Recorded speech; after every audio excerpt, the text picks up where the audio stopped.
A maioria das pessoas já ouviu a declaração bíblica, o que Deus uniu, não separe o homem. A pergunta é, temos de fato compreendido qual é o significado dessa declaração de Jesus? Porque se compreendida de forma correta, ela vai impactar devidamente o nosso conceito de matrimônio. Mas se não for entendida, a sua compreensão equivocada se tornará um desastre. Esse é o assunto da nossa conversa hoje. Fique comigo e nos próximos minutos nós vamos entender um pouco mais essa verdade bíblica. De Mateus, no capítulo 19, nós lemos a partir do verso 3. Alguns fariseus se aproximaram de Jesus e, testando-o, perguntaram: é lícito ao homem repudiar sua mulher por qualquer motivo? Jesus respondeu: vocês não leram que o Criador, desde o princípio, fez homem e mulher? E que disse: por isso o homem deixará seu pai e sua mãe, se unirá à sua mulher, tornando-se os dois uma só carne. De modo que já não são mais dois, porém uma só carne. Portanto, que ninguém separe o que Deus ajuntou. Os fariseus perguntaram: então por que Moisés ordenou dar uma carta de divórcio e repudiar a mulher? Jesus respondeu: foi por causa da dureza do coração de vocês que Moisés permitiu que vocês repudiassem a mulher. Mas não foi assim desde o princípio. Eu, porém, lhes digo: quem repudiar a sua mulher, não sendo por causa de relações sexuais ilícitas, e casar com outra, comete adultério. Os discípulos lhe disseram: se essa é a situação do homem em relação à sua mulher, não convém casar. Jesus, porém, lhes respondeu: nem todos estão aptos para aceitar esse ensinamento, mas apenas aqueles a quem isso é dado.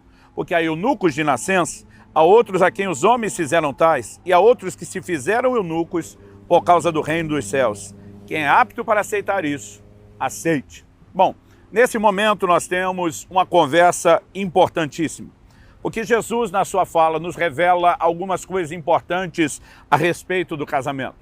Em primeiro lugar, nós precisamos entender que Jesus remete todo o conceito da conversa ao que nós podemos classificar de um plano original de Deus. Vocês não leram que o Criador, desde o princípio, fez homem e mulher, né? Ele declara e diz: deixará o homem seu pai e sua mãe, se unirá à sua mulher, os dois tornarão uma só carne. Aqui nós temos a revelação do plano original.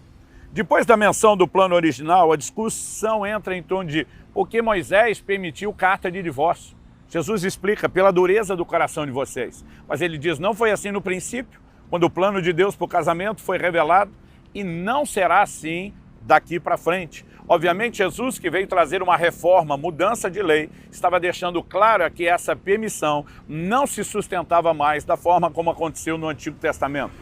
Em terceiro e último lugar, nós vemos que então a discussão migra para a atual condição do casamento na nova aliança. Se nós, que somos discípulos de Cristo, entendemos que vivemos para guardar seus mandamentos, como ele falou na grande comissão, não entendemos o plano de Deus para o casamento, corremos o risco de transgredir a lei divina. Então vamos compreender algumas coisas. Em primeiro lugar, a frase "o que Deus uniu", ela vem sendo tirada de contexto há muito tempo. Nós precisamos de fato compreendê-lo. Eu tenho visto pessoas dizendo: o que Deus uniu, o homem não separa. Isso é totalmente diferente. O que Deus uniu não separe o homem.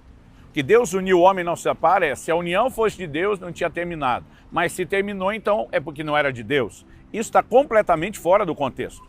Quando Jesus diz o que Deus uniu, o homem não separa, ele está dizendo que o homem pode separar o que Deus uniu, mas não deveria.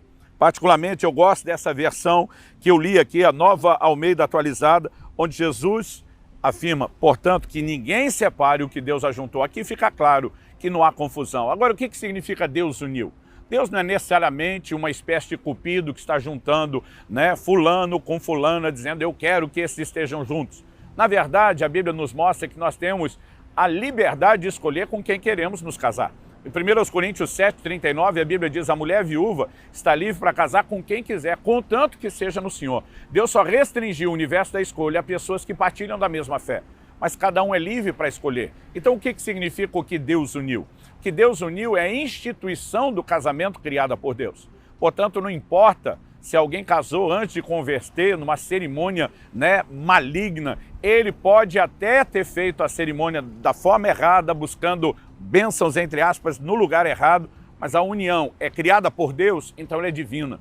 Toda pessoa que entra no casamento entrou na união divina. E quando se entra, é para se preservar aquela união na qual nós entramos. Simples assim. Nós precisamos parar de mistificar ou de tentar dar desculpas a respeito de algo no qual o assunto bíblico é muito claro. Eu observo o nível de divórcio dentro da igreja quase se equiparando ao nível de divórcio do lado de fora, no meio dos incrédulos. Isso é uma vergonha, né? Porque Deus tem nos chamado a viver de uma forma diferente da forma como as pessoas vivem no mundo. Quando eu olho para as Escrituras, eu percebo que, obviamente, houve uma época onde o divórcio foi permitido na lei de Moisés. Jesus dá o motivo. Jesus diz, foi por causa da dureza do coração de vocês. Mas enquanto esse povo, na lei, que não nascia de novo, vivia com um coração duro, Deus já estava fazendo promessas. Eu vou tirar o coração de pedra, eu vou dar a vocês um coração de carne, né? Eu vou dar a vocês condições de obedecer às minhas leis. Eu e você hoje temos recursos sobrenaturais para não ficar dando desculpa de que não há adaptação, de que há incompatibilidade. Nós precisamos aprender a andar sobrenaturalmente no amor, ou seja, nós temos recursos para manutenção de qualquer relacionamento, né? Basta decidirmos viver o Evangelho nos moldes que Jesus ensinou. Ele diz, se alguém te bater na face, vira outra. Se obrigar a caminhar uma milha, vai a segunda. E quando começamos a olhar para esse padrão de comportamento, obviamente, se ele for devidamente aplicado no contexto do casamento, isso fará toda a diferença. Não significa que o casamento não seja indissolúvel. De acordo com a Bíblia, além da morte, a Bíblia diz que a pessoa viúva está livre para um novo casamento. Nós vemos Jesus também apresentando como uma única exceção para um divórcio seguido de novo casamento, a questão do adultério. Obviamente eu não tenho tempo para detalhar e explicar isso, e se você quiser saber mais sobre isso, dificilmente eu faço isso no Sub-12, mas aqui, pela complexidade do assunto, eu preciso fazer isso. Eu recomendo a leitura do meu livro O Propósito da Família. Temos capítulos inteiros ensinando o que a Bíblia diz sobre isso. E lá sim você vai poder entrar no assunto de uma forma, eu não diria exaustiva, mas bem completa e abrangente. Mas aqui eu quero chamar a sua atenção que as exceções bíblicas para um novo casamento são ou a morte ou quando existe de fato o adultério, que é aquilo que quebra a aliança. Ainda assim, nesse segundo caso, nós normalmente ensinamos às pessoas que deve se lutar pela restauração, deve se oferecer perdão, e somente quando esgotadas essas possibilidades é que então nós costumamos dizer para a pessoa, você tem o direito de reconstruir.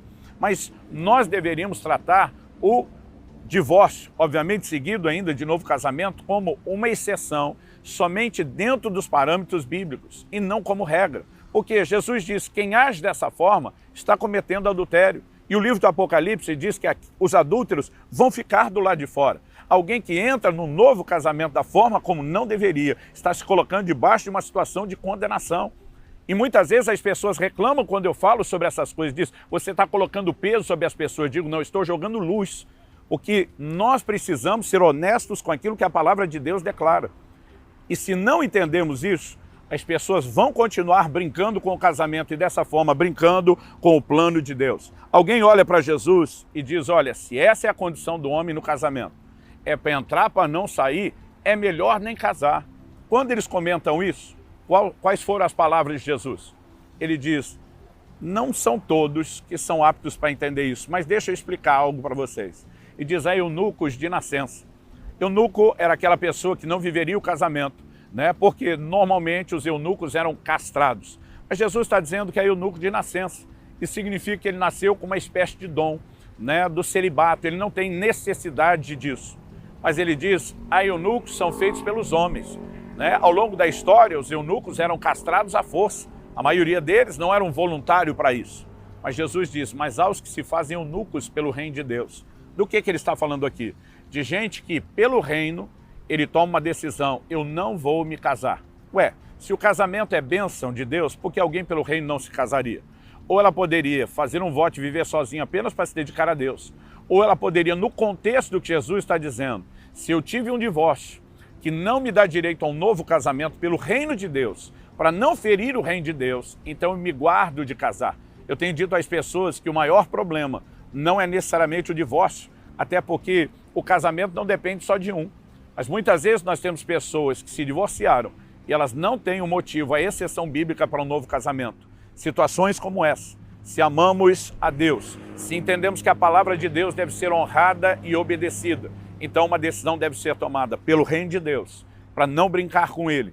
Eu me guardo só, eu me farei eunuco, eu vou me preservar para poder de fato honrar a Deus e os princípios da sua palavra.